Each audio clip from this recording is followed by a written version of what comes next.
श्रीमद् वाल्मीकि रामायण अयोध्या कांड अध्याय 24। कौसल्या का श्रीराम से अपने को भी साथ ले चलने के लिए आग्रह करना, श्रीराम का उन्हें रोकना और वन जाने के लिए उनकी अनुमति प्राप्त करना।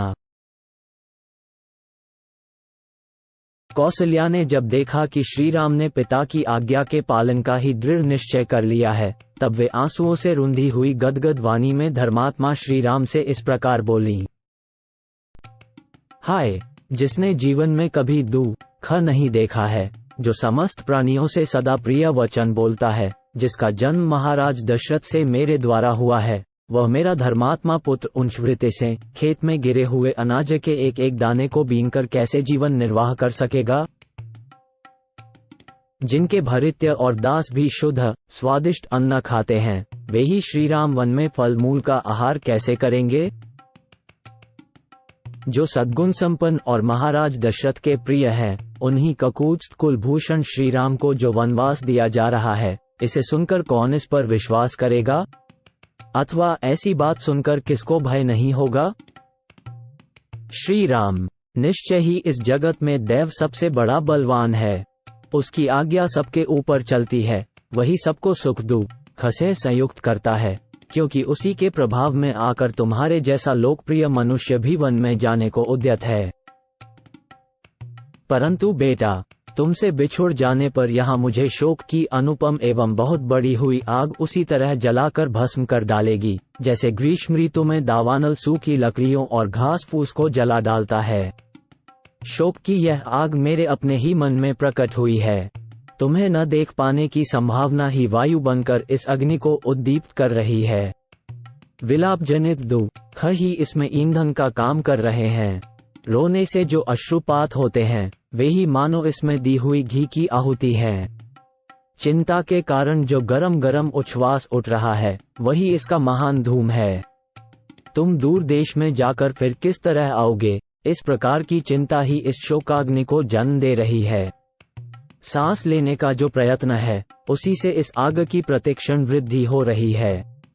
तुम ही इसे बुझाने के लिए जल हो। तुम्हारे बिना यह आग मुझे अधिक सुखाकर जला डालेगी। 6-8 वत्स, धेनु आगे जाते हुए अपने बछड़े के पीछे पीछे कैसे चली जाती है, उसी प्रकार मैं भी तुम जहां भी जाओगे, तुम्हारे पीछे पीछे चली चलूंगी। माता कौसल्या ने जैसे जो कुछ कहा, उस वचन को सुनकर पुरुषोत्तम श्रीराम ने अत्यंत दुख में डूबी हुई अपनी मां से पुनः इस प्रकार कहा। मां, कैकेयी ने राजा के साथ धोखा किया है। इधर मैं वन को चला जा रहा हूँ। इस दशा में यदि तुम भी उनका परित्याग कर दोगी तो निश्चय ही वे जीवित नहीं रह सकेंगे।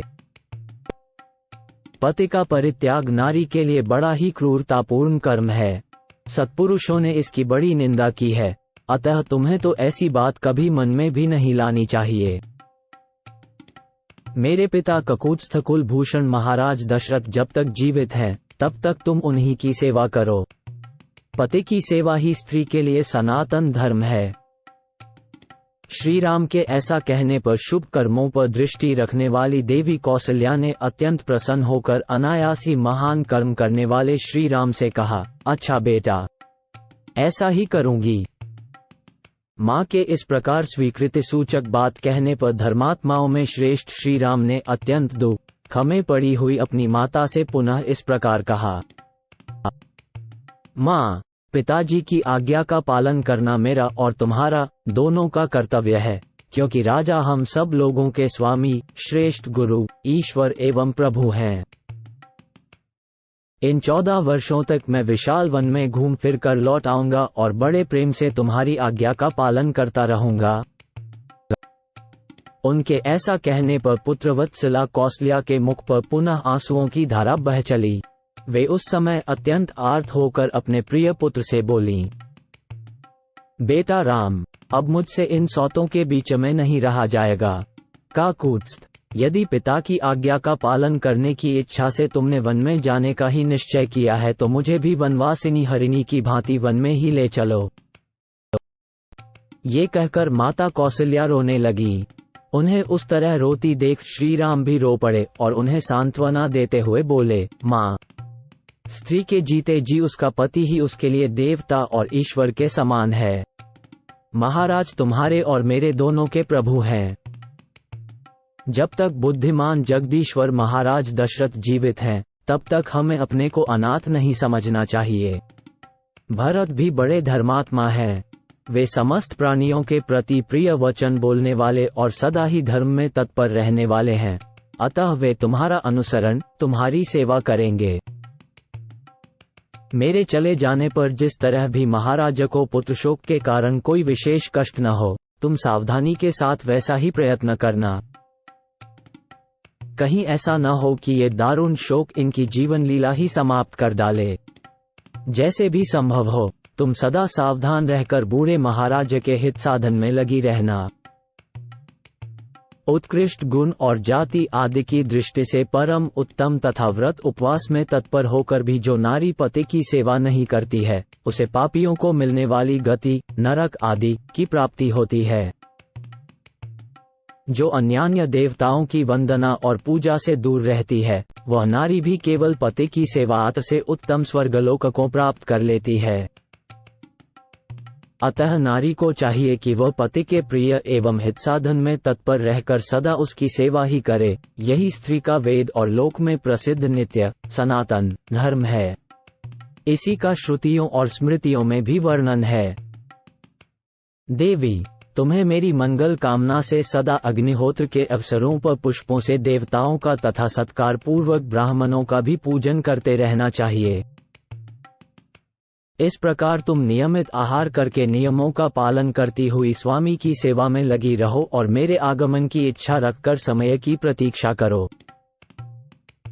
यदि धर्मात्माओं में श्रेष्ठ महाराज जीवित रहेंगे तो मेरे लौट आने पर तुम्हारी भी शुभकामना पूर्ण होगी। श्रीराम के ऐसा कहने पर कौसल्या के नेत्रों में आंसू छलक आए। वे पुत्र शोक से पीड़ित होकर श्री रामचंद्र जी से बोली, बेटा, मैं तुम्हारे वन में जाने के निश्चित विचार को नहीं पलट सकती। वीर, निश्चय ही काल की आज्ञा का उल्लंघन करना अत्यंत कठिन है। सामर्थ्यशाली पुत्र, अब तुम निश्चिंत होकर वन को जाओ, तुम्हारा सदा ही कल्याण हो। जब फिर तुम वन से लौट आओगे, उस समय मेरे सारे क्लेश, सब संताप दूर हो जाएंगे। बेटा, जब तुम वनवास का महान व्रत पूर्ण करके कृतार्थ एवं महान सौभाग्यशाली होकर लौट आओगे और ऐसा करके पिता कृण से उऋण हो जाओगे, तभी मैं उत्तम सुख की नींद सो सकूंगी। बेटा रघुनंदना, इस भूतल पर दैव की गति को समझना बहुत ही कठिन है, जो मेरी बात काटकर तुम्हें वन जाने के लिए प्रेरित कर रहा है।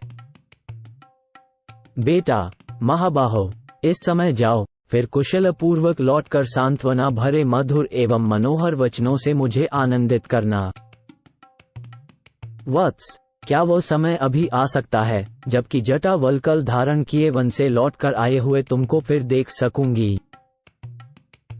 देवी कौशल्या ने जब देखा कि इस प्रकार श्रीराम वनवास का दृढ़ निश्चय कर चुके हैं, तब वे परम आदर युक्त हृदय से उनको शुभ सूचक आशीर्वाद देने और उनके लिए स्वस्ति वाचन कराने की इच्छा करने लगी।